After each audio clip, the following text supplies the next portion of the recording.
Assalamualaikum guys, selamat datang ke SR TV. So ini adalah video head to head persediaan sebelum perlawanan sepak bola di antara Sabah FC dan juga KL City yang akan berlangsung pada 13 hari bulan nanti.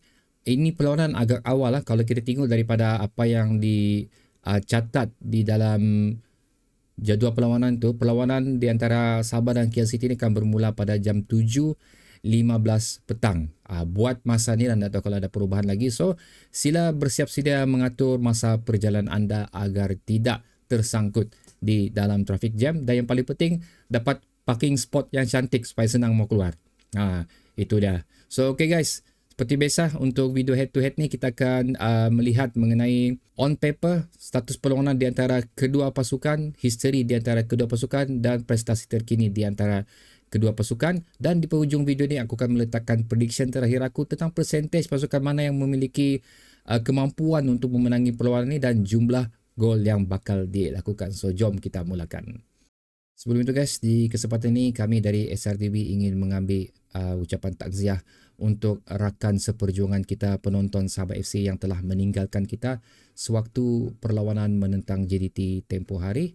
Kami daripada SRTV mengucapkan salam takziah sekali lagi dan diharap keluarga untuk Edni Eli bin Miki ni bertabahlah di atas pemergian beliau. Al-Fatihah.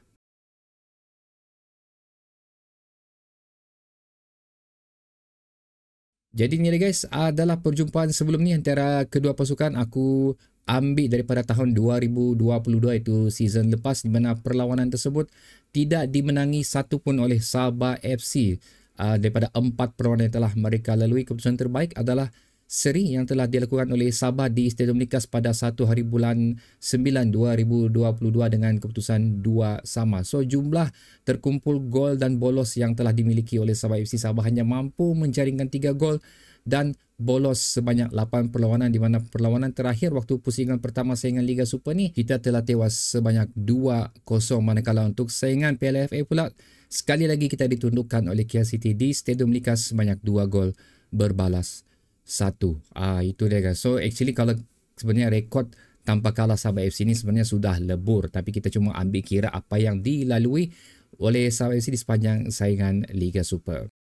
Manakala untuk prestasi terkini bagi kedua pasukan pula guys, Sabah FC nampak lebih meyakinkan kalau kita tengok dari 5 perlawanan terakhir, di mana hanya tewas 2 kali dan menang 3 kali. Manakala KL City pula hanya menang 2 kali, hanya menang sekali, seri 2 dan kalah sebanyak 2 kali juga. Di mana kalau kita tengok dari segi gol, Sabah FC nampak di sini lebih mampu untuk menjaringkan gol kelebihan sebanyak 44, di mana KL City hanya mampu menjaringkan sebanyak 3 gol. Kenaikan gol yang dilakukan oleh Sabah FC ini agak ketara sewaktu sekali lagi kemasukan Roman Mercado dan juga gandingan 3 serangkai di hadapan kita, iaitu Darren Lock, Sadil dan juga Roman. So aku mengharapkan Sadil dapat turun pada perlawanan ini. Manakala dari segi bolos pula agak seimbang di sini guys.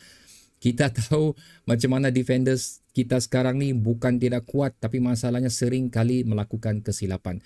Dari segi bertahan, dari segi membaca perlawanan memang cukup bagus, tapi masalahnya sekarang kita memang tidak terlepas dari melakukan kesilapan. Itu yang agak merisaukan di sini.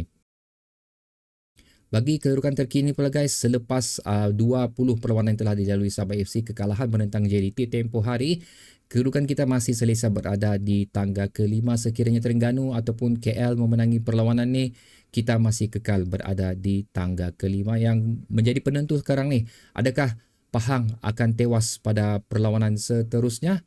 Tapi sekiranya mereka seri pada perlawanan ni, kita akan tengok sebentar lagi jadual tu.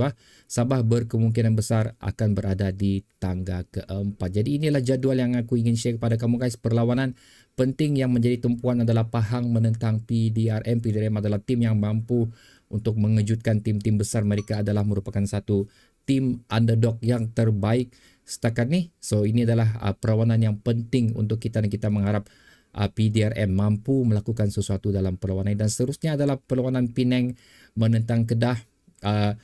Kedah ni kita cuma mahu Kedah seri ataupun kalah of course dalam perlawanan ni, tapi menentang Penang ni aku rasa merupakan satu tugas yang mudah untuk Kedah kerana untuk kita merapatkan jurang mata. Dan of course seterusnya seperti mana yang kita bincangkan dalam video ini adalah perlawanan Sabah menentang Kuala Lumpur. So okay guys, itu adalah sedikit share history dan juga on paper apa yang berlaku di antara kedua pasukan. Sebelum aku share prediction aku mengenai perlawanan tentang pasukan mana yang mampu memiliki jumlah presentation tinggi dan juga jumlah gol yang bakal dilakukan, aku ingin menyentuh sedikit mengenai apa yang telah berlaku di JDT. Walaupun ada yang tidak berpuas hati dengan komen aku di mana aku mengatakan ini adalah merupakan satu perlawanan yang baik walaupun kita dibelasah 5-1 oleh JDT.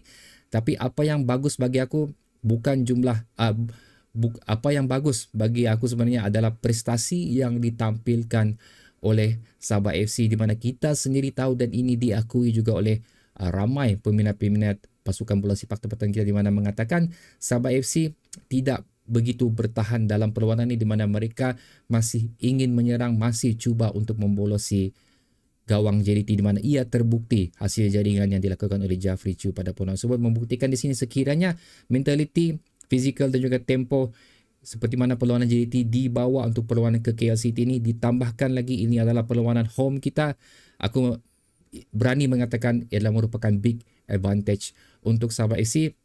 Dengan keberadaan Sadil lagi, sekiranya Sadil memasuki perlawanan ini, ia akan meningkatkan lagi keberangkalian kita untuk memenangi perlawanan ini. Tapi aku bukan menidakkan juga kemampuan KL City.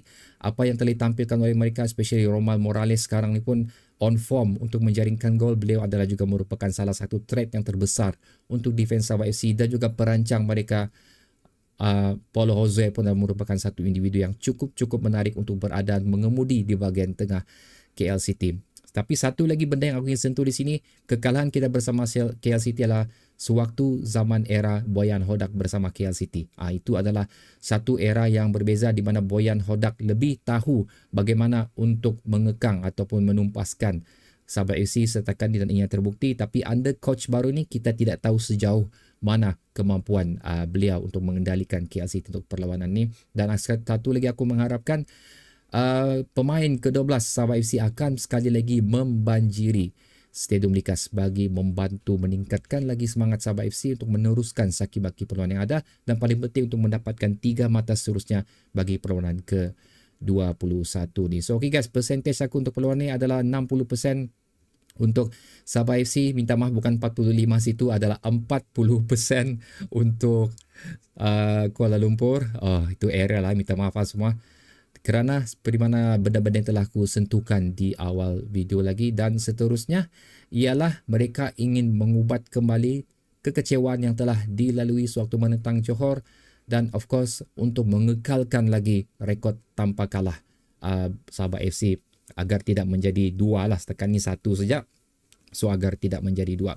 Untuk rekod kekalahan Sabah FC itu sebenarnya aku, seperti mana aku cakap pada video sebelum ni, iaitu aku tahu Sabah FC akan kalah menentang JDT, tapi at least kita kalah di tangan pasukan yang mempunyai level yang cukup bagus. Itu saja. So hopefully perlawanan KL City ini kita tidak akan mendapat kekalahan kedua. So okay guys, itu adalah pendapat aku mengenai perlawanan yang bakal berlangsung tidak lama lagi ni. Aku ingin mendengar pendapat dan prediction kamu untuk perlawanan ni pula. Oh ya, jumlah gol yang bakal dilakukan. Sorry. Aku rasa Sabah FC akan menang perlawanan ini sebanyak 2 gol berbalas kosong.